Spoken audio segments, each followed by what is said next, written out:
Bueno, antes de empezar con esta que va a ser la última de las formas del yoga, que es el Purna Yoga o Yoga Integral, me gustaría saber si hay alguna pregunta Yo tenía un montón, me olvidé el papel. de las pasadas. La última que vimos el miércoles pasado fue Hatha Yoga, ¿no? ¿Alguna pregunta? No, yo de Hatha Yoga no tenía, yo no me acuerdo, yo tenía una... Pues yo estoy haciendo preguntas para cuando hagamos el repaso, ¿no? Mientras voy leyendo, no me queda claro. Ah, bueno, no lo pensaba hacer repaso, pero si querés el miércoles que viene hacemos todo el repaso de... Bueno, sí. tendría que trabajar un poco más. Bueno, no, entonces no, ¿cero preguntas? Pero hoy sí, voy a ver si me acuerdo de alguna. Bueno, sigamos con esto, seguimos con esto. Acá, a ver, espera, voy a volver atrás. Acá están las fotos de 4 personajes que son, digamos, los que dieron impulso a todo este movimiento del yoga integral o Purna Yoga. El principal es el de la izquierda, es Sri Aurobindo. Sri Aurobindo es un indio, un hindú, nació por el año 1870 y tantos. Ahí está, los datos históricos están en una de uno de estos escritos. No, un poco más cerca del principio del siglo XX. Se educó en Inglaterra, con lo cual obtuvo una cultura vastísima sobre todo lo que es la cultura occidental. ¿Aurobindo no es de los años 60? Claro, ahí fue un gran auge de todo este movimiento. Fue todo un gran auge. Pero quiero presentar así muy rápidamente a estas 4 personas. Aurobindo entonces era un intelectual, un refinado inglés por la cultura que había recibido. Y cuando volvió a la India, empezó a trabajar en tareas administrativas y empezó a tomar contacto con la cultura de la India. Recién ahí empezó a tomar, claro. Sí. Y empezó a ver todo esos juzgamientos que hacían los ingleses sobre la India, y entonces ya de muy joven se adhirió a los movimientos de la resistencia. De la resistencia, estuvo en la clandestinidad, ahora diríamos fue un guerrillero, ¿no? En esa época era, bueno, la resistencia hindú de la India. Estuvo preso y ya a esa altura, cuando lo confinaron, él ya había aprendido sánscrito, tenía herramientas de la cultura hindú. ¿En dónde estuvo preso? ¿En Francia? No, en la India. ¿En la India? En la India. Lo estoy confundiendo con otro entonces. Sí, estuvo preso, varios años preso, aislado, y en esos años estuvo estudiando los Vedas, toda la literatura yógica, y practicaba yoga. En la celda tenía todo el día. En la celda tuvo experiencias trascendentes, experiencias de samadhi, experiencias, muy profundas espirituales. Cuando salió de la cárcel salió transformado, ya era un maestro espiritual. Y a partir de ese momento comenzó a desarrollar toda esta teoría de lo que él llamó el Purna Yoga. Tenía discípulos, y en un momento dado apareció esta señora que se la conoce como la madre, que lo comenzó a ayudar en el movimiento. Ella fue quien verdaderamente fundó y dirigió Auroville. Auroville es una ciudad que fue creada con los principios del yoga integral. Y existe, está en la India, está funcionando en este momento Auroville. Se le da la bienvenida a todas las personas del mundo, o sea, hay distintas, según me contaron, alguien que estuvo, hay distintos barrios digamos, latinoamericanos, no sé, franceses, distintos barrios, y es una comunidad que, bueno, que meditan, que hacen yoga, que se basan, digamos, sus actividades en estos principios. El motor de todo esto fue madre. Bastante más tarde, creo que después del fallecimiento de Aurobindo, se incorporó Sat Prem. Y mucho más tarde, cuando ya había fallecido madre, se incorporó Sunyata. Sí, Sat Prem. ¿Indio también? No, es europeo. Sí, digamos, sí. La pinta. Podemos verla, a ver, creo que acá puse los datos biográficos y todos estos. ¿Madre de qué origen es? Francesa. Francesa, pero con un origen raro, español y egipcio. A ver, acá creo que acá puse toda la... A ver, acá. 1872, sí. Nace Aurobindo. Sí, ¿no? Un poco más tarde, yo pensé que era más, que a los 60, en los años 60 ya tenía 30 años, por ejemplo. No. ¿Ves? Acá, en el año 14, conoce a Alfasa, Mirra Alfasa, nacida en París. Digamos, fue un escritor muy prolífico. Van a encontrar muchísimos libros de él, dificilísimos de leer, dificilísimos. ¿Por qué? Porque hace oraciones, por ahí una oración de una media página. Entonces vos vas leyendo y te perdés. Pero lo que pasa es que cuando uno desmenuza ese texto, es un texto de muchísima sabiduría, profunda sabiduría. La síntesis de los yogas para mí es el mejor de todos estos y donde mejor expone toda su idea, ¿no? En el año 26 se retira y en el año 50 muere Aurobindo.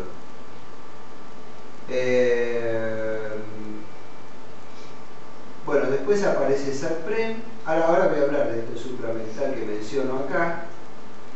Pero esto es un poco para que tengamos una idea cronológica, ¿no? La fundación de Auroville, en realidad, a ver, yo creo que fue poco antes de la muerte de Aurobindo, la fundación de Auroville. Auroville es un pueblo. Auroville es un pueblo, claro, pero no era nada, era un lugar, digamos, vacío, donde se fueron construyendo las casas, se hizo todo en torno a un domo donde se usa para meditar. Me dijeron que es hermoso el lugar para meditar. Bueno, hay una señora que la podríamos invitar a hablar de este tema. Bueno, si nos entusiasma el tema, la voy a buscar el contacto con ella, porque ella vivió 8 años allá y conoció a algunos de estos personajes, así que podemos invitarla, es muy amorosa.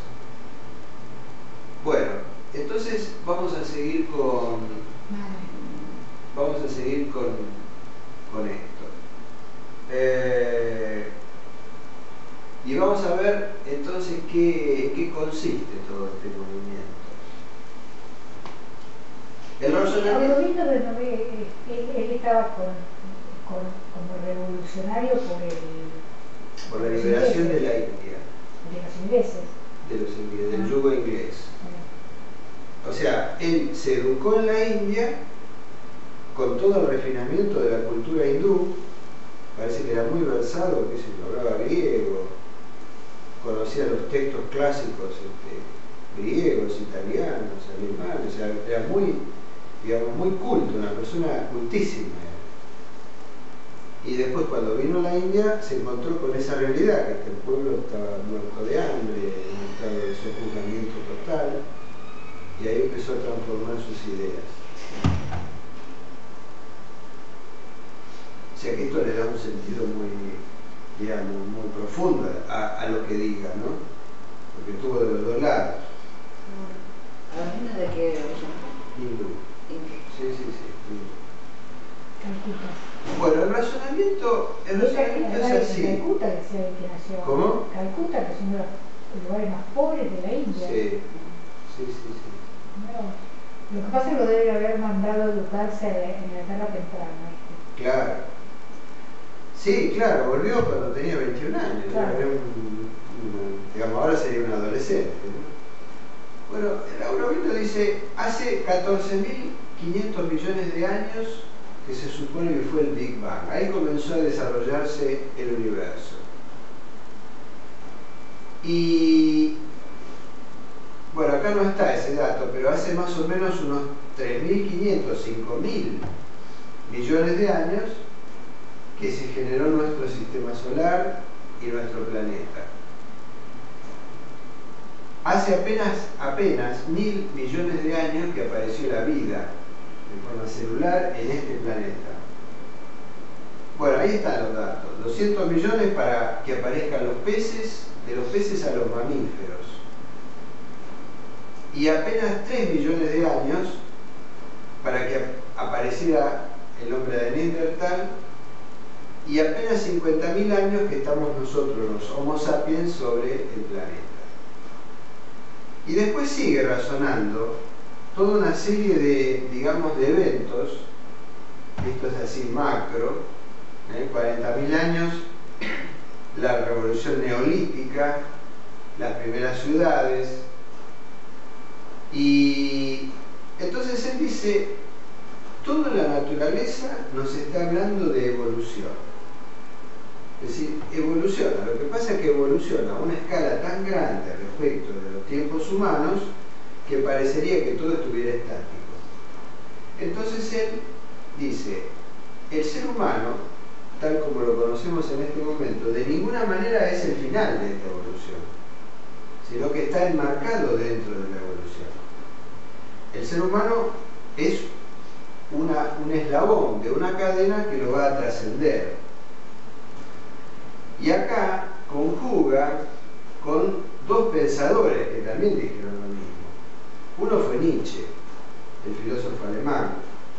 Nietzsche hablaba de que el hombre es un puente que une al mono con el superhombre. Así que él lo llamaba a ese derrotero hacia el cual marcha la especie, superhombre.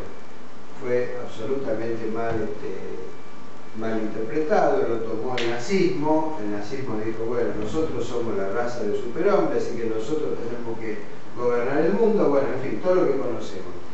Pero, digamos, acá lo que vamos a tomar es el concepto de evolución.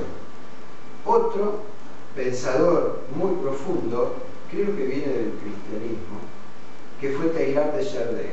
Teilhard de Chardin también postulaba y lo llamaba, creo que, el punto omega. En lugar de superhombre, él decía, acá está, el punto omega. O sea, el punto omega es, digamos, hacia lo que tiende la especie humana en su evolución. O sea que hubo ya pensadores importantes, los dos son pensadores muy profundos, muy importantes, que postularon esto. Bueno, ¿y por qué suponen? Porque estos son, que es bastante lógico, ¿no? La hipótesis que arman hacia el futuro de la evolución, porque si viene evolucionando, importante va a seguir evolucionando. Sí. Pero ¿por qué creen que tiene un final esa evolución? No. En realidad no es un final. En realidad lo que vemos como final es porque lo estamos viendo desde acá. Claro, pero es siempre evolución. Aurobindo dice, la naturaleza está totalmente evolucionando todo el tiempo. Todo el tiempo está evolucionando. Evoluciona desde la materia, y acá vienen los tres pasos que son los más importantes, lo más novedoso de esta teoría. La materia es un sustrato que está en evolución. Esa materia va evolucionando y empiezan a aparecer un segundo sustrato, que es el sustrato mental. La mente empieza a aparecer en la materia, pero recién se da como elemento evolutivo en el ser humano. El ser humano puede hacer una transformación autoconsciente. El ser humano puede decidir su propia transformación. Y es la primera vez, según Aurobindo, la primera vez que sucede esto en este planeta. En este planeta. O sea que el primer estadio de la evolución es la parte material, digamos, de las estrellas, los quarks, el Big Bang, los planetas, los soles. El segundo estadio es el estadio, digamos, mental, donde hay una capacidad organizativa. Y de eso, en este momento, el pico más alto se da en la especie humana, que es capaz de generar organización, o sea, organiza en forma autoconsciente y deliberada. Aparece la voluntad, la conciencia y la libertad. Claro. Que antes no había. Que antes no había. O sea, que hasta ahora son dos los escalones. Y el tercer escalón, él lo llama supramental, que en realidad es una palabra para definir lo espiritual. Aurobindo afirma que la evolución, el próximo paso evolutivo de la especie se va a dar en eso que él llama supramental. Y afirma que eso que en este momento de desarrollo de la humanidad, es algo raro, que son los seres iluminados, los genios, los santos, ahora son raros.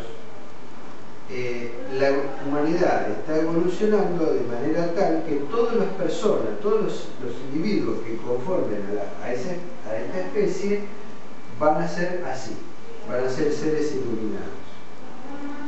Y entonces acá él se plantea una especie de explicación de cuál sería la intención. Él dice, bueno, detrás de todo esto hay una intención, la intención de Dios. Y la intención de Dios es ir develando, mostrando todo lo oculto. La materia va mostrando cada vez más su expresión.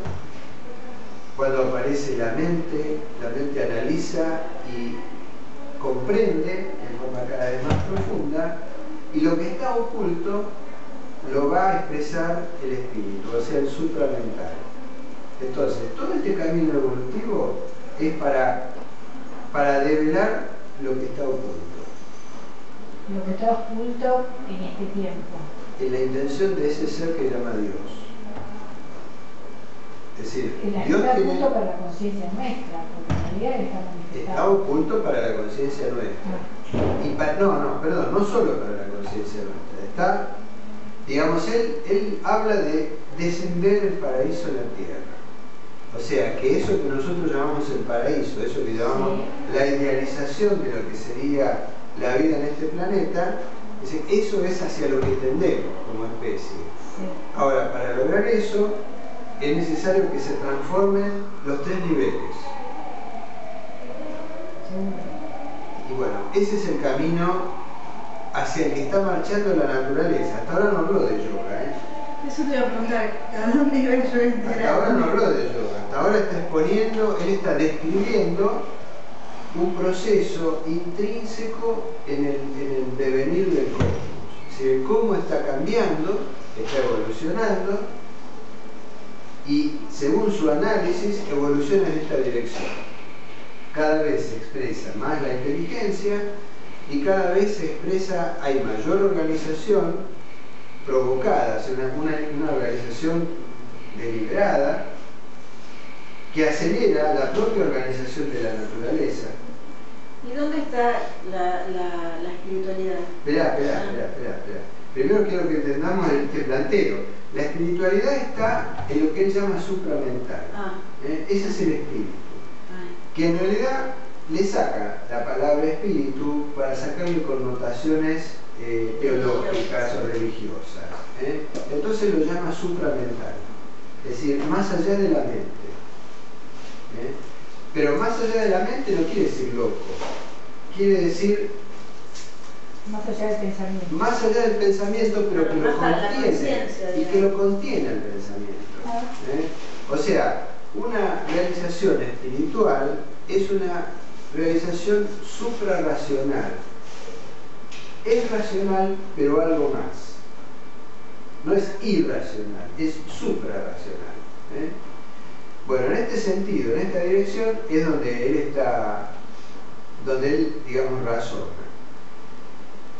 Lo que acá existe la palabra Maya, la palabra Maya. La Maya la encontramos en los Vedas. Cuando hablamos de los Vedas, de las Upanishads, la palabra Maya representaba algo que, a ver, ¿cómo es Maya? ¿Qué diferencia hay entre el Maya de los Vedas y el Maya del Tantra, por ejemplo? Uno tenía que ver con un llamado ilusorio, ¿no era? Es ilusorio. En los Vedas Maya es la ilusión. Maya es el ilusionismo que nos puede sumergir un mago. Un mago te hace ver cosas que en realidad no son. Bueno, en los Vedas la palabra Maya tiene esa sensación. Es decir, las cosas parecen lo que no son. En el Tantra, ¿qué es? No sé, me parece que es el cuerpo pránico, ¿no? Sí, pero un poco más profundo, más metafísico. Maya es el accionar de quién. ¿De qué principio del tántrico? Sí. ¿Se acuerdan que había dos principios? Sí. Shiva Shakti. Sí, Shiva. De Shakti. La Shakti era el devenir. La Shakti era la que provocaba el cambio, era la que hacía, la que provocaba la acción, la que provocaba el, digamos así, entre comillas, inconsciente de Dios, no en la superficie, pero que se va manifestando a través de la evolución de las cosas, del devenir, a través de Maya. Si nosotros comprendemos la intención oculta de Dios a través de Maya. Entonces Maya, lejos de ser algo denostado, de lo que uno tiene que evadirse, lejos de eso, en el yoga integral es bien concreto y bien valorado. La evolución. O sea, la evolución es transformación. Y como tenemos un estadio mental, nosotros podemos conducir esa evolución hacia estadios cada vez más superiores. ¿Superiores en qué sentido? En el sentido que antes lo llamaban espiritual, pero que él lo llama supramental. Y este concepto es importante porque él habla de hacer descender el supramental. Es como si esta Maya, este devenir de la naturaleza, hubiese sido primero material y por la, digamos, por la conflictividad del plano material comenzó a manifestarse el plano mental. Es el segundo estadio en la evolución. Y ahora nosotros, con nuestro accionar deliberado, podemos hacer descender el tercer nivel, que es el supramental. Entonces Aurobindo dice, cuando uno está desarrollándose, está haciendo que se descienda el supramental, el plano supramental en este mundo. Bueno, hago un stop acá y pregúntenme y después seguimos un poquito más. Eso es a lo que se accede a través de la meditación. Bueno, acá viene el tema del yoga. Digo, por inferencia, ¿no? Porque si el segundo nivel mental... No solo. También te aparece espontáneamente. Él tiene, digamos, por evolución. Primero, hay que tener en claro que lo que afirma Aurobindo es que hagamos o no hagamos yoga, esto sucede. ¿Sí? O sea, esto va a suceder. Va a tomarse millones de años, miles de millones de años, pero en algún momento esto va a suceder. Esta es la afirmación de él. ¿Por qué? Porque mira para atrás y dice, bueno, pero pasaron un montón de cosas desde una situación meramente energética e inerte y ahora estamos en una situación donde está la inteligencia acá. Está la mente y está la volición, la voluntad. O sea, hay un cambio. Entonces dice, bueno, el cambio va a seguir. Si yo no hago nada, va a seguir el cambio. Ahora, sí. ¿Por qué habla de que no consiste en una ilusoria malla distorsionadora? Y bueno, por lo que hablamos antes, según los Vedas, lo que nos sucede, lo que vemos, es una ilusión. Es decir, lo que vemos no es lo que verdaderamente sucede, es lo que nosotros nos creemos que está sucediendo. Entonces es una ilusión. Bueno, Aurobindo dice no. Lo que sucede es lo que vos ves. Maya es algo concreto y es una manifestación de Dios. Es una manifestación de la voluntad de Dios lo que está sucediendo.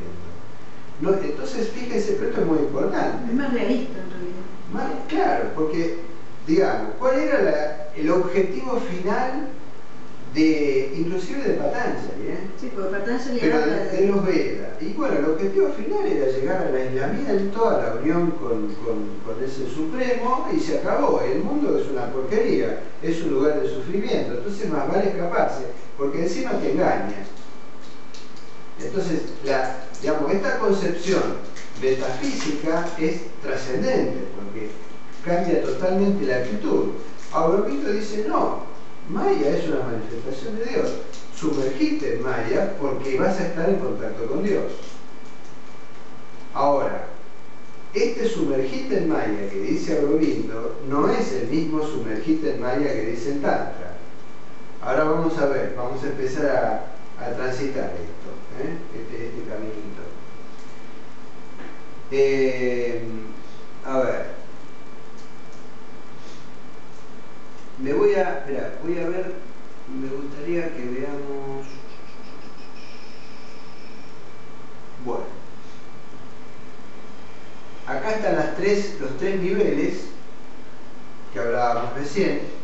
La materia, que en nuestro caso está manifestada por el cuerpo y la energía, que sería para el tantrismo, ¿cómo se llaman estos dos cuerpos en el tantra? El cuerpo material y el cuerpo energético. Ana Maya Koya y... Bueno, Koya seguro.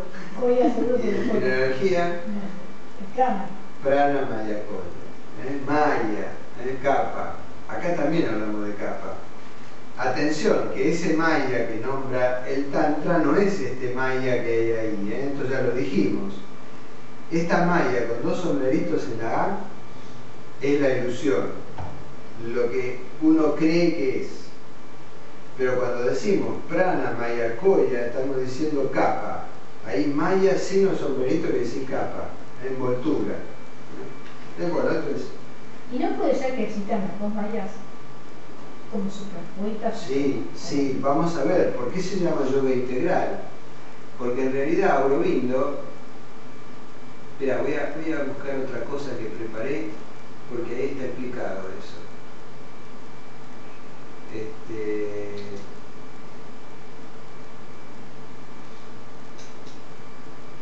A ver, ¿a dónde estamos? Acá, esto.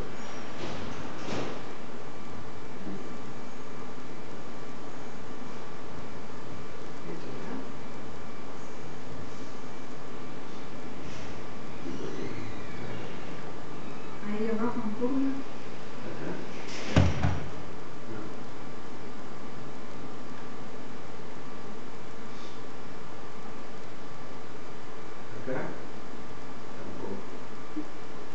No, que no está abierto el Word. Ahí. ¿Y dónde está el Word? Abrilo. No está abierto. No está abierto, no, pero normalmente cuando uno hace esto, se abre.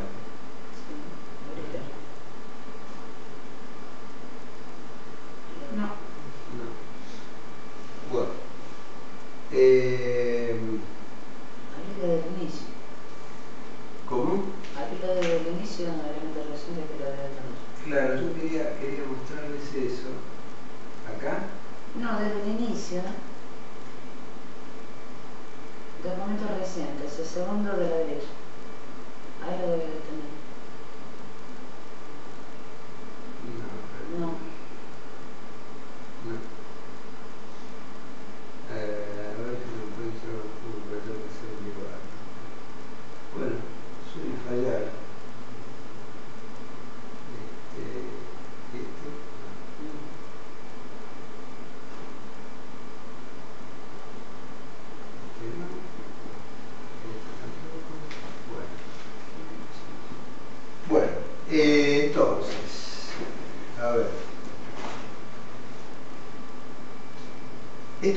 encontrar en este texto que está en internet, donde Aurobindo toma todas las ramas del yoga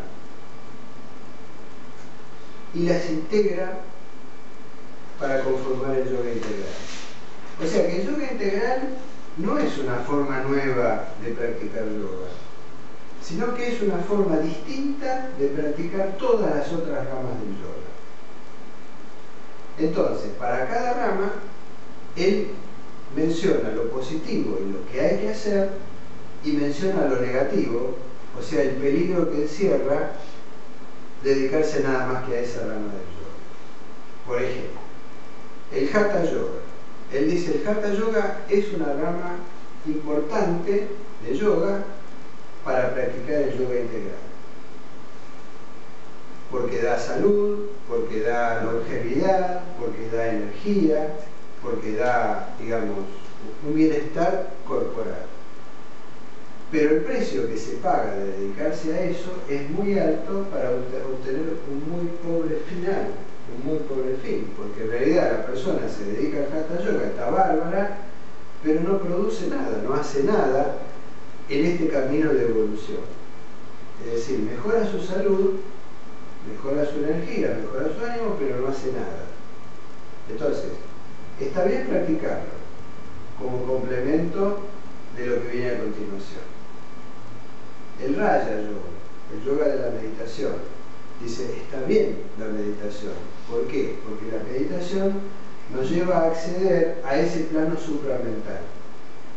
El estado de Samadhi, dice él, va a ser el estado normal de ese próximo paso evolutivo. Toda la humanidad va a vivir en Samadhi.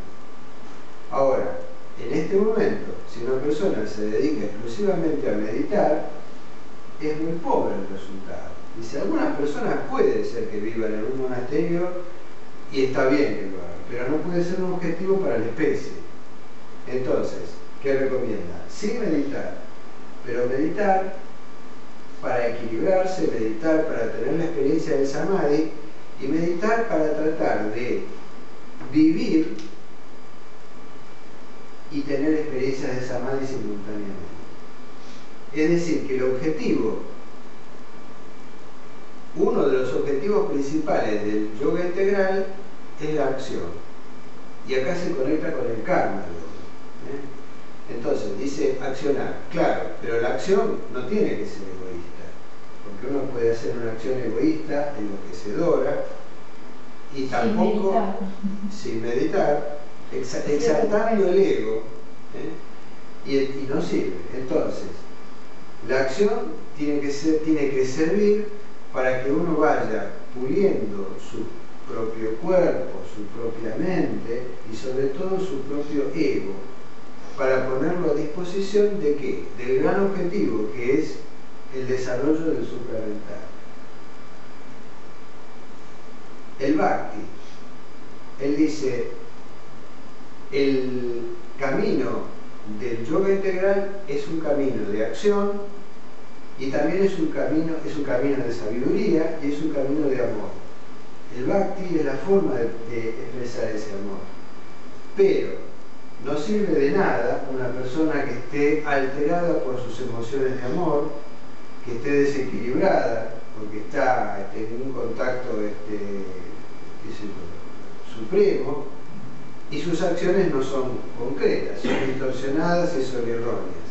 Entonces, toma el Bhakti Yoga, pero siempre en función del desarrollo del supramental, del desarrollo de la espiritualidad. Lo mismo pasa con el Jnana Yoga. Él dice, una mente llena de conocimientos, dice, es una mente con un ego muy grande. Dice, entonces, sí desarrollar el conocimiento, Eso es más peligroso de todo. sí desarrollar el conocimiento, pero en aras del desarrollo del supramental. Y lo mismo pasa con el Tantra. O sea, el Tantra también lo incorpora en esto. Ahora, ¿qué ganamos? ¿O cuál es la ventaja de practicar el yoga? Según Aurobindo, él dice, la naturaleza va a desarrollar esta evolución aunque no hagas nada. La naturaleza, lacónicamente, intrínsecamente, tiene un mecanismo evolutivo que se ve, es palpable, no hace falta ninguna demostración para eso, basta con observar. Ahora, si uno practica yoga de esta manera que él lo propone, lo que hacemos es acelerar ese proceso de evolución. Entonces él dice, practicar el yoga integral es practicar todas las ramas del yoga con el objeto de hacer nuestras acciones cada vez mejores, más espirituales, con el objeto de, y él no dice anular el ego, él dice, no me acuerdo las palabras exactas que usa, pero digamos, educar al ego para que se ponga al servicio de este objetivo, del descenso del supramental. Y así todas las acciones que vamos desarrollando tienen que estar en esa dirección. Entonces, para eso, practicar todas las ramas del yoga. Ahora, no separados, sino integralmente.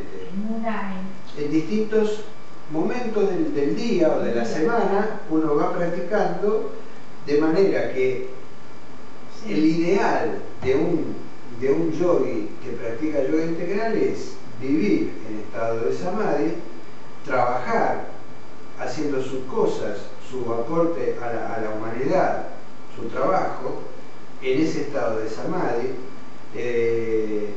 con el concepto de estar no haciendo algo por sí mismo, sino ayudando a los demás. Es hacia afuera. Y esto es lo que propone él, es un trabajo, primero personal, pero cuando uno logra un cierto estadio, comenzar a trabajar para ayudar a los que están a nuestro alrededor, porque el objetivo final no es que uno se ilumine o llegue a ese estado, digamos, elevado, sino que toda la especie llegue a ese estado. O sea, que él propone un camino de evolución a través del yoga, no solo individual. Esto es singular, porque hasta ahora no hablamos nunca de esto. Hasta ahora todas las ramas del yoga eran singulares, eran individuales. Este incorpora la dimensión social. Social y de generación en generación. Generación en generación y de toda la especie. Porque si vos tenés una pareja que ya está en un estadio más cerca de esto que se llama supramental, los hijos de esas no van a ser como los de ahora. No. Por la forma de Claro. educarlos, Claro. de manejarlos, eso, Claro. acerca de la bondad. ¿Quién le habla a un chico acerca de la bondad? Claro. De la O bondad sea, va práctica de cambiando, todos los días. va cambiando lentamente, va cambiando. Claro, Va cambiando. cambia porque cambia ya el chico lo Sí. que hacer, ya seguir otras cosas, ¿no? O sea que él, Ahora todas las- nosotros estamos aprendiendo creo que de adultos, ¿no? pero un chico lo puede aprender de chico. puede ser Claro, y educado. como que es lo natural, Sí. sería eso, sí. O sea, el concepto es, todo lo que hacemos es en aras de esta evolución, en aras del descenso del supramental, en aras de la espiritualidad. Y acá, la espiritualidad no es una división entre materia y espíritu. Acá, fíjense que todo esto, lo que trasunta todo esto, es que la materia también es una expresión del espíritu, la materia es una expresión de Dios. Entonces, los deseos materiales, los deseos sensuales, los deseos instintivos, Aurobindo dice, esto forma parte de la evolución y esto es bueno. Ahora, ¿qué hacemos con eso? Y este es el punto. Nada. Nuestra misión es hacer que esa energía vaya siendo cada vez más espiritualizada, Sí. pero no anularlo, no reprimirlos, no reprimirlos, no decir está mal, qué sé yo, no sé, solazarse en los sentidos. No dice está mal, está bien, pero dale una dirección correcta, dale una dirección que te haga evolucionar, que te haga elevar, y no solo a vos, sino a todos los que están a tu alrededor. Claro, pero en un futuro esto ni siquiera va a ser pensado, No, va a ser natural. va a ser natural. Va a ser natural. Yo creo que ahora es el tiempo del cambio, ¿no? Claro. Y yo creo que este movimiento ya empezó en el mundo.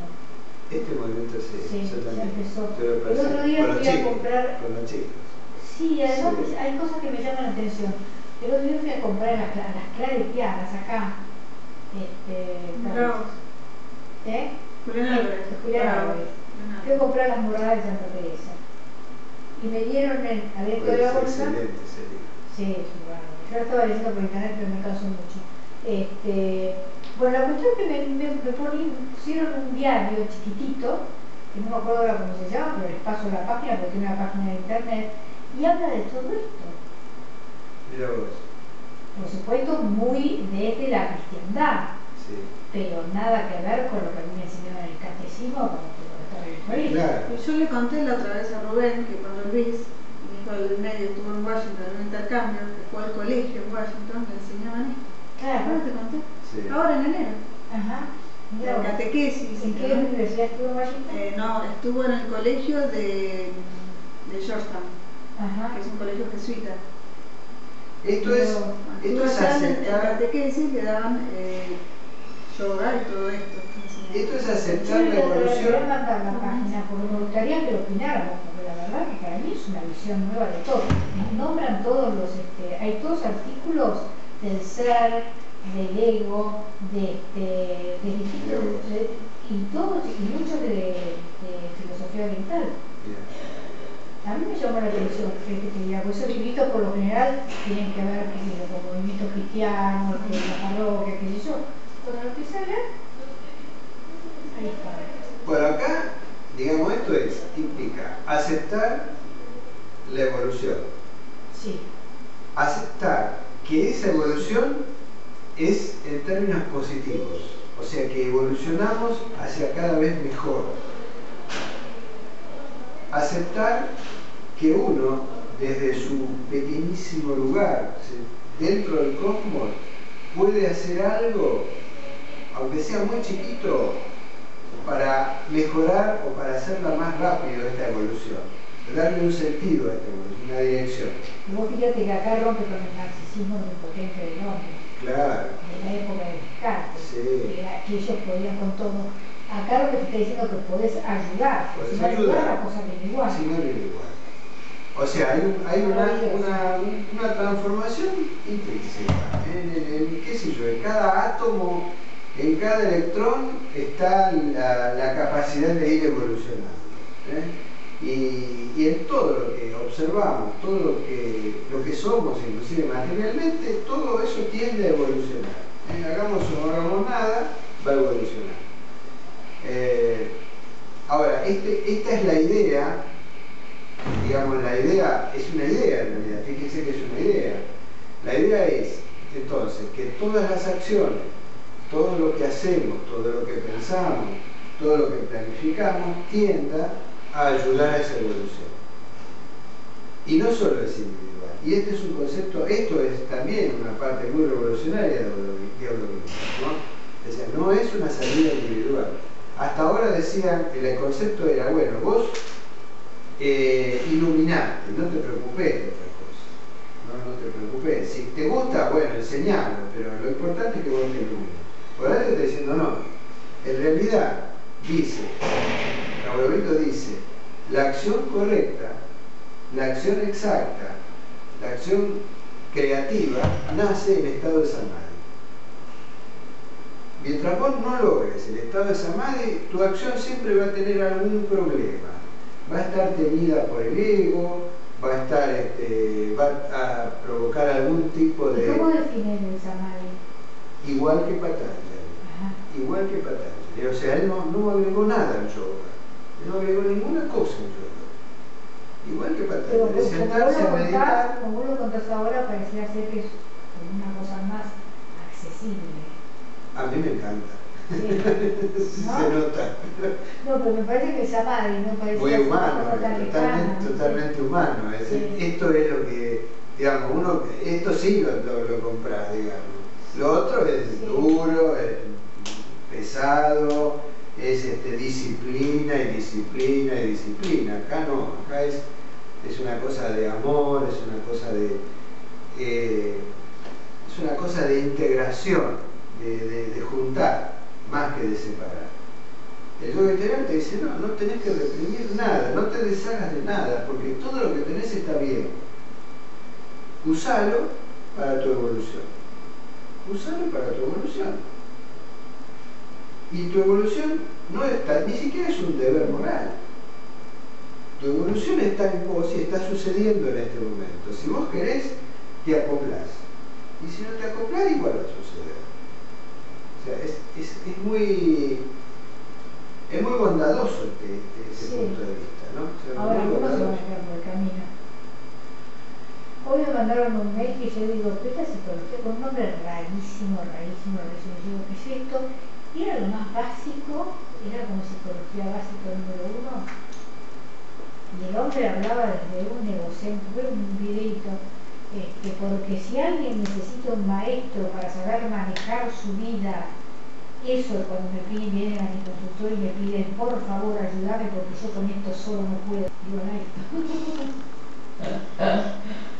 No, pero acá, claro, todo. pero acá hay otra cosa que está oculta también, que es muy importante. Esto es muy importante. Creo que esto es lo que va a determinar el futuro, la línea futura de todo esto. Y es que somos co-creadores. Somos co-creadores. No hay un maestro y no hay un discípulo. En realidad somos co-creadores. En este momento estamos co-creando. Yo no estoy enseñando y ustedes están aprendiendo. Estamos co-creando. Y estamos todo el tiempo co-creando, cooperando con esta transformación. Todo el tiempo, hagamos lo que hagamos. Ahora, a veces uno, por su ego, como vos contás esto, se cree que como yo sé, entonces yo le voy a enseñar a este que es un ignorante y un estúpido, entonces le enseño. Bueno, no es así, no es así. Si yo me pongo en esa actitud, entonces voy a dejar de aprender lo que me toque aprender en esta circunstancia. Y si vos te pones en una actitud de discípula sumisa, te vas a dejar de enseñar lo que podés enseñar en esta circunstancia. Está bien. O sea, son como vasos comunicantes, donde el conocimiento, la sabiduría, bueno, puede ser que en un momento esté un poquito más arriba y en otro un poquito más abajo, pero se va trasvasando en el intercambio. Se va trasvasando en el intercambio. Esto es muy importante. Yo creo que esto es a lo que tendemos. Yo creo que Internet sobre todo nos lleva a esto, nos está llevando a esto. Y por supuesto, para el mal también. Por supuesto, para el mal también. O sea que si yo me pongo en un punto de vista destructivo, puedo usar esto mismo para co-crear el desastre, digamos, ¿no? Y potenciarlo. Bueno, acá vale la comprensión metafísica, el concepto metafísico que uno tenga respecto de la vida. Bueno, mi concepto metafísico es que evolucionamos para el bien, evolucionamos para que cada vez esto esté mejor, a pesar de las guerras, a pesar de las epidemias, a pesar de los dictadores, a pesar de los violadores, a pesar de todo eso, cada vez estamos mejor. Yo creo que cada vez estamos mejor. Sí, yo también. El otro día también había esas son otras pautas que me hacen pensar que esto está en marcha, que decía que toda la involución, que algunos llaman, lo que defienden las faunas, que dicen que son animales que realmente tienen que desaparecer, pero por una cuestión evolutiva, no por una cuestión de desastre ecológico desde el mundo, desde la gente. Claro, algunas. Una cosa es que tengan que desaparecer y otra que uno colabore para que desaparezcan. Algunas, claro. es cierto. Sí, pero hay algunas porque ahí nombraban especies muy raras, yo no las conozco tanto. El concepto general era que hay algunas que sí desaparecen porque hay polución y porque hay un montón de cosas que el bicho no respira, por ejemplo. Pero hay otras que desaparecen porque ya no están adaptándose a los medios naturales de ahora. O sea, no se ¿Cómo desaparecieron los dinosaurios en una época? Sí, igual ese punto de vista es medio peligroso, ¿no? Porque como sea... No, me parece peligroso. Yo creo que hay que luchar la vida hasta donde la vida dé, pero tampoco podés, qué sé yo, poner demasiada intensidad en sostener algo que el mundo mismo no está sosteniendo. No sé a cuáles especies se refería exactamente. Algunas especies muy extrañas, viste que yo después No, acá el tema pasa como siempre por el egoísmo. O sea, si hay una persona que quiere enriquecerse y a costa de no importa qué, entonces bueno, va a destruir una selva para vender la madera y hacerse rico en pocos años. Ahora, ¿qué hizo además de enriquecerse? Bueno, exterminó especies. Bueno, si vos me hablas de ese exterminio... No, yo no creo que este hombre se refería. Era en Discovery Channel o en History Channel, uno de los dos. Yo no creo que se refería a eso, parecía bastante serio. Yo el concepto final que me guardé fue ese. Y además otra cosa que hablaba, que era que hay especies que han cambiado, porque algunos repiten y se abrían las dos voces. Sí. Se adaptan y aparecen distintas formas del pescadito, por ejemplo, que le salía el ojo más para afuera, porque veía mejor, porque el agua era más turbia, necesitaba, qué sé yo, adaptaciones hasta físicas, ¿no? Sí. Y bueno, eso no era que estaba mal. No, el tema, pero no pasa por ahí. Yo creo que el tema, insisto, pasa por el ego. Si estamos actuando a través del ego, vamos a meter la pata, vamos a meter la pata. Y sobre todo, si no tenemos la experiencia habitual del samadhi. El samadhi es como una especie de chapuzón en este supramental que habla Aurobindo. Es un chapuzón, ¿no? Uno se zambulle ahí, después vuelve y eso va aflojando al ego, nos hace ver que hay otros puntos de vista que son más integradores. O sea, yo puedo pensar en mi egoísmo, decir, bueno, yo quiero, qué sé yo, asegurarme una cuenta bancaria, no sé qué, pero por ahí, con este sumergirme en este mar supramental, bueno, hablando un poco el punto de vista, ¿no? Busco otras alternativas menos dañinas para otros. Y este es el punto. La evolución se da en esta dirección, ¿no? Sí. Bueno, a ver si nos quedó algo más. Lo que pasa es que todo lleva su proceso. Yo el otro día estaba, cuando terminé de meditar, yo decía, ¿cuántas cosas yo sé? Porque vos me las has enseñado, pero todavía no las llevo a experimentar, no las llevo cotidianamente arriba mío. Por ejemplo, esta sensación de universalidad, que a veces vos decís, bueno, estoy gastando agua, pero la verdad lo puede estar usando otro. Pero casi tengo que hacer un esfuerzo mental, no me sale naturalmente. No importa, hacelo ese esfuerzo mental, porque ese esfuerzo mental te va eso es dirigir. Si vos comprendiste que cerrar la canilla cuando no necesitas el agua le beneficia a otros, lo comprendiste racionalmente. Sí. Ahora, de pronto decís, te olvidás o decís, bueno, qué pavada, pero ya lo comprendiste. Bueno, hacelo. Porque ese hábito te va a llevar a que toda esa, digamos, el ego empiece a perder vigencia y empiece a tener más vigencia lo otro, lo integrador. Es decir, es como hacer posturas. Es decir, a veces uno dice, bueno, no tengo ganas de hacer posturas. Bueno, pero voy a hacer, porque me propuse hacer todos los días, porque eso me hace bien, qué sé yo, esto es más elástico, más alegre. Bueno, no tengo ganas, pero lo hago. Bueno, hago un poquito menos. En lugar de hacer una hora, voy a hacer 15 minutos. Pero lo hago. O sea, ahí desde mi voluntad estoy tomando el mando. El ego remolón, el ego que quiere pasarla bien, dice, bueno, tiene que hacer un esfuercito y adaptarse. Bueno, esto es dirigir. Esto es dirigir. No es reprimir. No es reprimir, no confundir. Disciplina no es lo mismo que represión.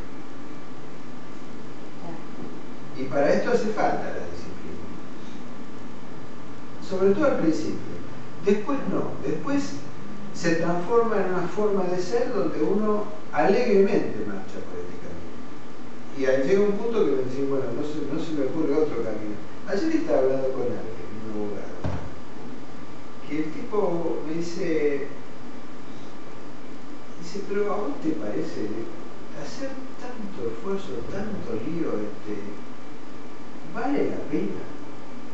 Se refería a la meditación, y yo, viste, medio que barroco, ¿no? Y mira, vos sabés que para mí no hay alternativa. Pero yo no tengo otra alternativa.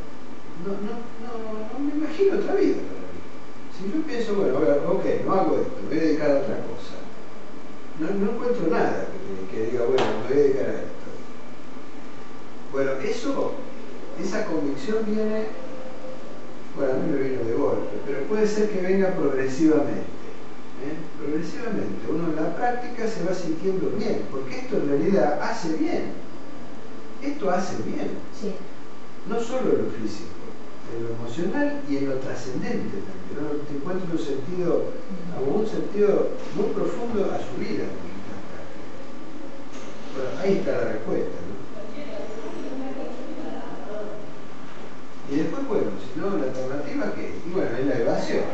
Es decir, yo puedo decir, bueno, qué sé yo, me voy al cine todos los días, me voy a, no sé, al teatro, salgo con amigos y a la noche, vamos a un pub, luego voy, qué sé yo, voy a viajar, voy a no sé qué, ¿viste? Puedo distraerme.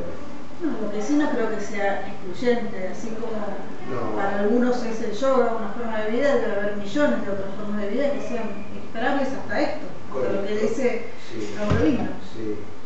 Pero acá hay cosas que son determinantes.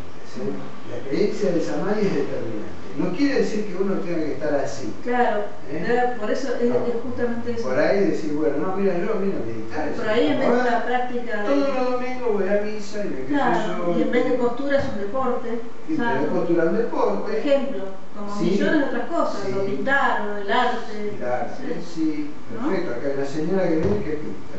Su meditación es pintar.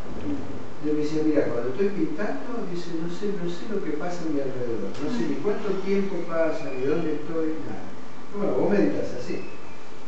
Meditas así, también. Sí. Y por eso los artistas son tan solitarios. Claro. Cuando están, es decir, la parte social de los artistas, yo conozco bastantes artistas, pero la mayoría tienen el mismo testimonio de fondo. Les gusta estar en el taller y están solos. Y se pasan días enteros cuando tienen que hacer una presentación o algo, pero no lo hacen por el negocio solamente. Algunos sí, hay todo en la viña del Señor, pero cuando están ahí con su arte están manifestándose de una forma muy profunda. Sí. A mí me encanta hablar de cómo funciona. Ojalá no pudiera hacer algo de esto. Sí. Bueno, ¿algo más? ¿No? Otra de las cosas que me parecía a mí, esta semana me ocurrió muchas cosas, fue una semana muy fuerte. Yo te escucho, pero voy a ver si encuentro lo que... De estas señales que hay que aparecen cosas realmente maravillosas, ¿no? El otro día leí un artículo de La Nación, que está muy mal escrito, no se entiende nada cuando escriben sobre medicina, pero hablaba más o menos, creo yo, lo que pesqué. Nombraban muchas patologías que yo conozco como ser desde el autismo, autismo, neurosis obsesiva, depresión, esquizofrenia, 4 grandes. Y decía que la cuestión ahora parecía ser que desde la neurociencia no es que el autista, por ejemplo, que el autista es el que no se comunica y no habla, ¿no? Estaría desarradito. Entonces la gente trataba, las terapias, para mantenerlo conectado, tratar de estimularlo. Lo que ahora descubren, que la mayoría de los autistas no es que no recepten la señal, sino que receptan de más. No pueden organizar y ordenar y empiezan a encerrarse porque no llegan a hacer la simbolización. No llegan a elaborar el lenguaje. O sea que y encima dándole y encima uno que lo saca afuera, lo estimula, y digo, es más pelotudo, ¿usted qué te diga? Digo que para nosotros que somos terapeutas, yo digo, esto hay que pensarlo intensamente. Yo no soy neuróloga, viste, y me faltan muchos elementos de cómo actúa la dopamina y todo ese tipo de cosas. Pero es realmente curioso, ¿no? Ahora, la cosa es que vi una vez una película en corto que a los chicos autistas ¿sabes con qué los estimulan? Con animales, caballos. Sí, con equinoterapia, con caballos. Pero que te parece mentira. Yo lo vi, si no lo vi filmado, no lo creía.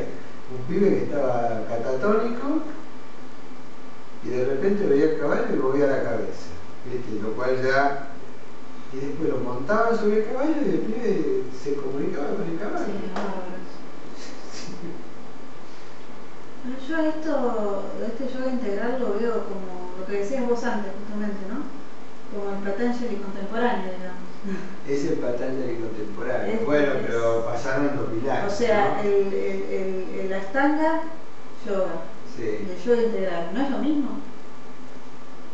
No. ¿Vamos a verlo separado después el Ashtanga? No, no es lo mismo. No es lo mismo. El de las 8 fases. El final de Patanjali, el final del libro de Patanjali, termina diciendo y se logra el Dharma Mega Samadhi, que es el supremo aislamiento. O sea, el final de Patanjali es el supremo aislamiento. Después vinieron un montón de interpretaciones de qué quería decir eso, pero él dice eso. Y este dice, el final es cuando toda la especie esté iluminada. Es una diferencia muy grande, muy grande. Entonces acá en la práctica, ¿qué yoga hacemos? ¿Somos yoga integral? No estamos. ¿Hacemos yoga integral? Eso me decías. No, te pregunto. Sí, hacemos yoga tratamos. Sí, no creo que sea como lo pensó él, pero tratamos de hacerlo así, sí. No, yo creo que el yoga integral sale de este recinto, sale a la vida cotidiana, ¿no?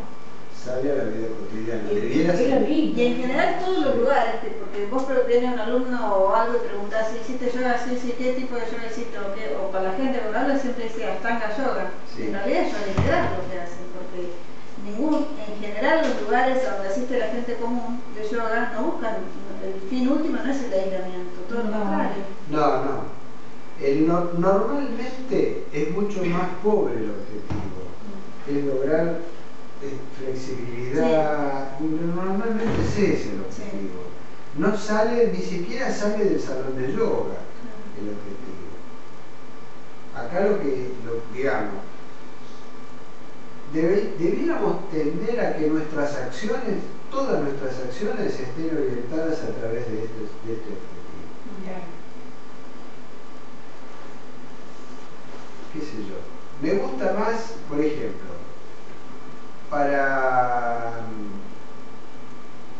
difundir el yoga, yo tenía un amigo que falleció, lamentablemente,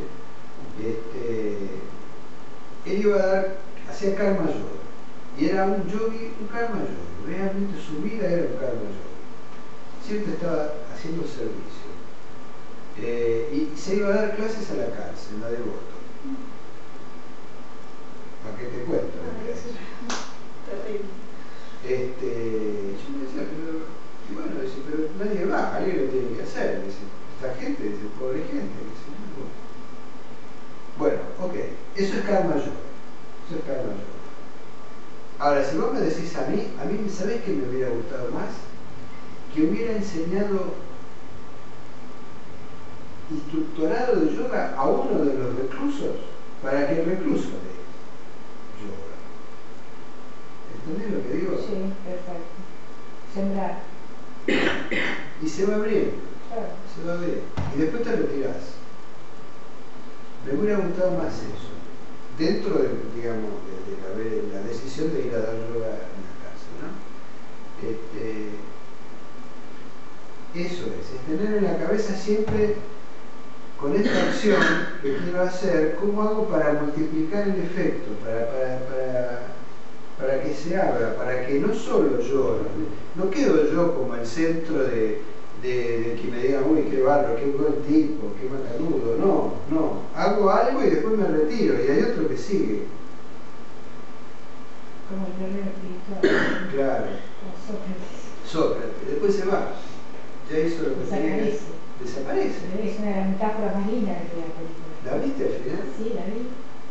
Uy, tengo que pasar por la intermitente. ¿Cuál? ¿Silver Light? ¿Cómo que naranja? Adobe. la viste. Sí, la vi, bueno. Maravilloso. ¿Viste lo que es eso? Lo único que no me gustó que tiene el touch ese norteamericano, ¿viste? Porque el pendejo al final se queda con la novia, con el físico, con el premio y con la guita. Bueno, así también yo hago muy yankee, pero es muy buena película. Los diálogos son... Yo se la voy a callar, ¿no? Se la voy a dar a la chiquita que está en casa. Porque yo digo, vos fíjate en el diálogo. Las frases son realmente buenas. Nada más está bien hecha. Está bien. Te atrapa. Es divertida, es entretenida, sí. Me gustó mucho. Y mirá, otra cosa que me pasó esta semana. Hablo con mi amiga, la que vive en Pergamino, que allá hay unas monjas que se llaman del Verbum Dei. Y estaba muy contenta porque lograron la custodia perpetua del Santísimo, ¿viste? Que acá en la Capital Federal creo que hay dos.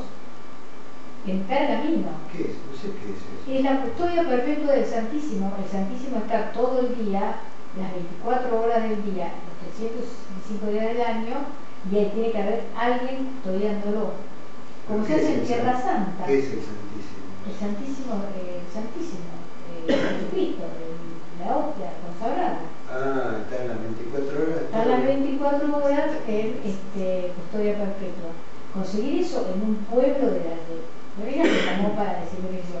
Pero además de esto, yo le comento, y me dijo, ¿qué hiciste? Yo, bueno, estaba viendo una película que me dio Rubén, que conocí ya de nombre, El Guerrero Espiritual. Me dice, es la que ve las monjitas todo el tiempo, contame de qué se trata. No me digas.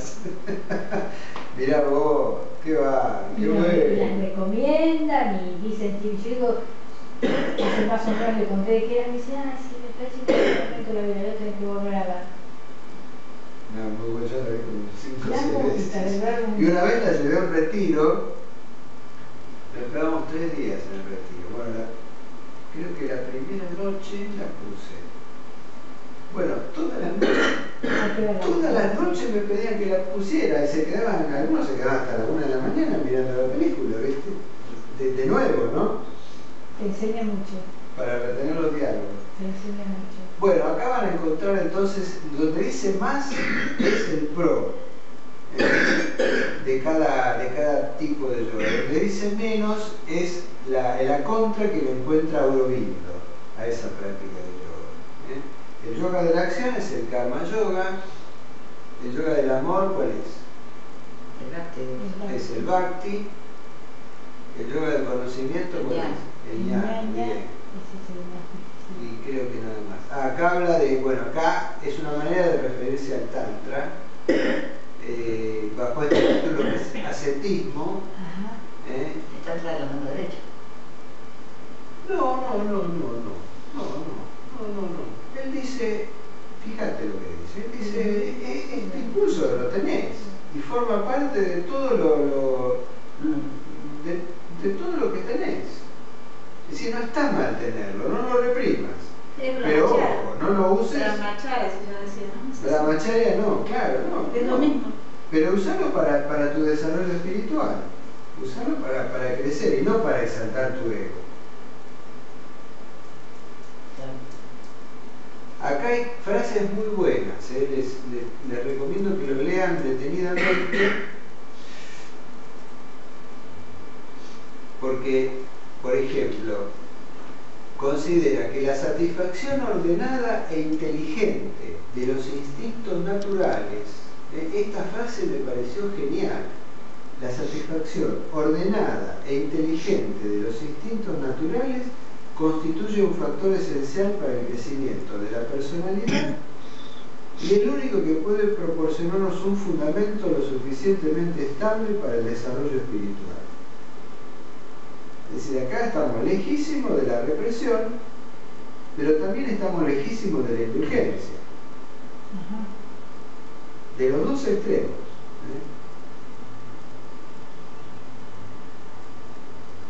¿Todos saben qué quiere decir dialéctica? Sí. Cuando hablamos que hay una dialéctica, hay dos supuestos que están en juego y que uno va marchando entre uno y otro. Y acá lo que afirma Aurobindo es que la naturaleza es dialéctica.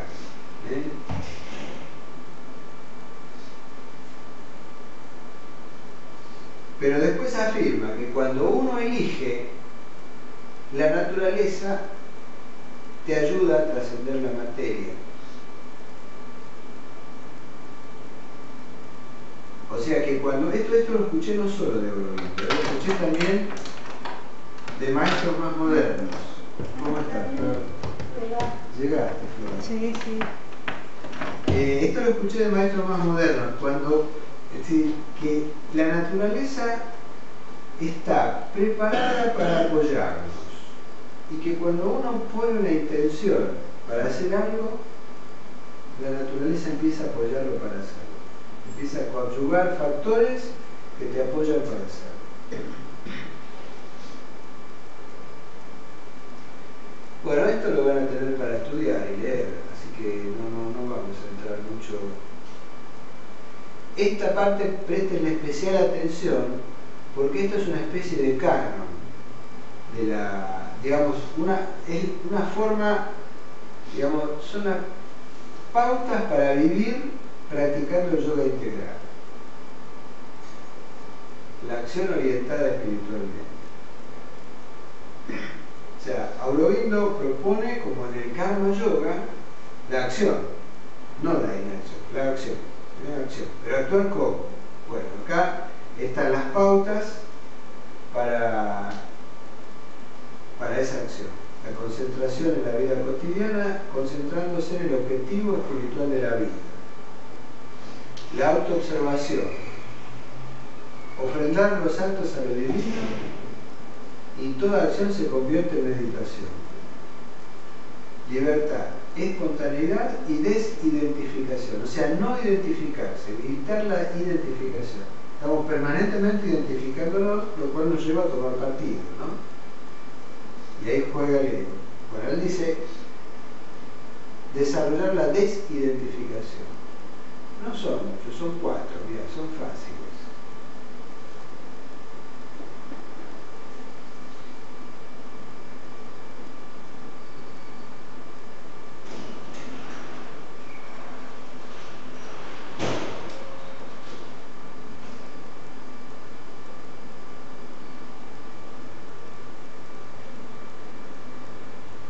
Bueno, preguntas, comentarios. Entonces, con esto terminamos las formas del yoga. Terminamos, digamos, la exposición. Está bueno esto, ¿eh? Sí, está muy bueno. Yo les propongo entonces que el miércoles que viene vengan con preguntas, de todo, de todas las ramas del yoga. Ahora estamos en condiciones de integrarlas, de ver, compararlas, integrarlas, en fin, hacer todos los jueguitos. Y bueno, ya tienen material para contestar todas las guías. ¿Me mandaste una? Yo mandé tantra, me falta esta y Hatha. Bueno. Hoy seguramente haga Hatha.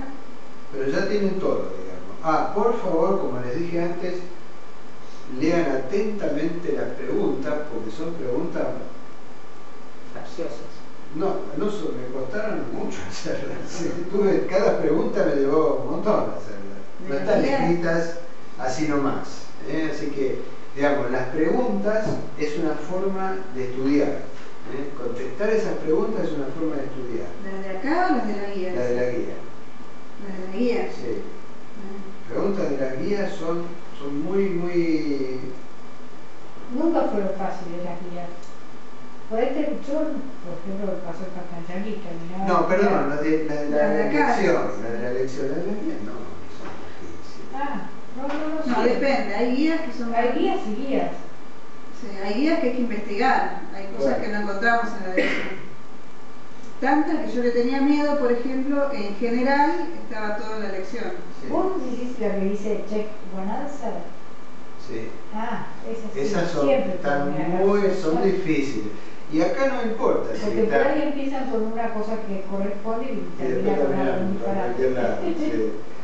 no importa si la acertás o no la acertás, es lo de menos. Lo que importa es todo el proceso que vas haciendo hasta llegar a una conclusión. Eso es lo que importa, ¿no?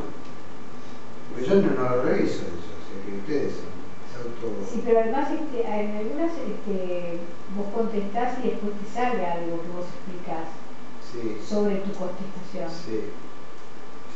Al principio en Patanjali, si no era correcta, te la rebotaba. No, esta es, cuando la contestás bien, te salen todas las respuestas correctas de las que están mal. La parte correcta de las que están mal. Claro. Ah, yo siempre lo imprimo a eso, como me parece que es un resumen.